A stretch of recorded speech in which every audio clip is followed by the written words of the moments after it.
নমস্কার বন্ধুরা, আমি মিলি সরকার। আজ আমার নিবেদন কবিতা রাগ দরবারি, কবি শুভ দাশগুপ্ত। যখন আমি মাঘ মাসের কনকনে শীতে রাত থাকতে উঠে গলা সাধ্যে বসতাম, তখন আমার বন্ধুরা প্রায় সকলেই ঘুমিয়ে ঘুমিয়ে ভোরের স্বপ্ন দেখত, যা নাকি সত্যি হয়ে ওঠে।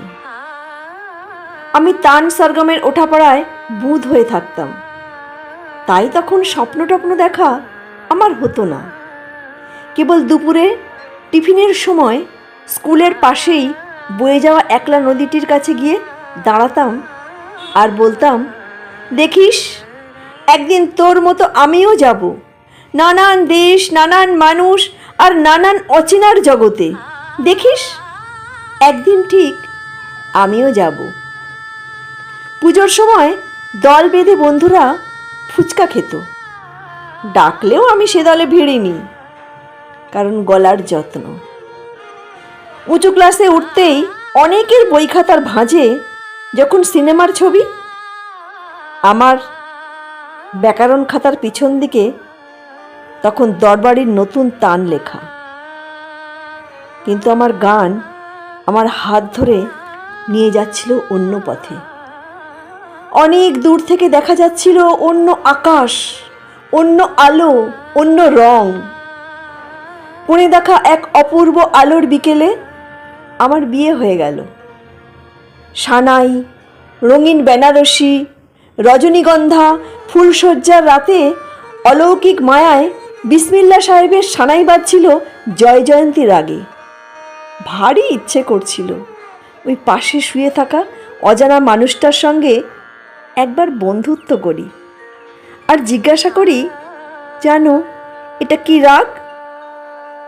কিন্তু লজ্জায় জিজ্ঞাসা করা হয়নি।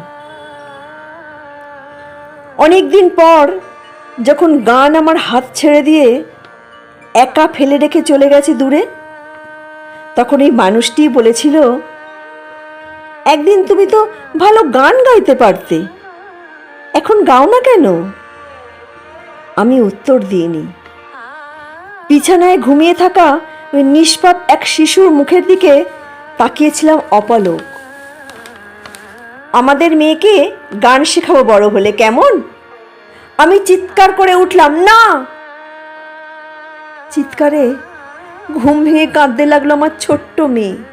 চিৎকারে অবাক হয়ে থমকে রইল আমার স্বামীর চোখ।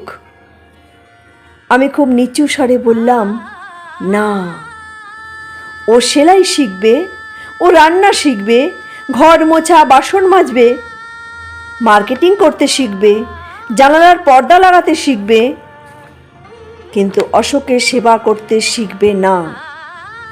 ও গান শিখবে না। গান তো টেপ রেকর্ডারেই পাওয়া যাবে।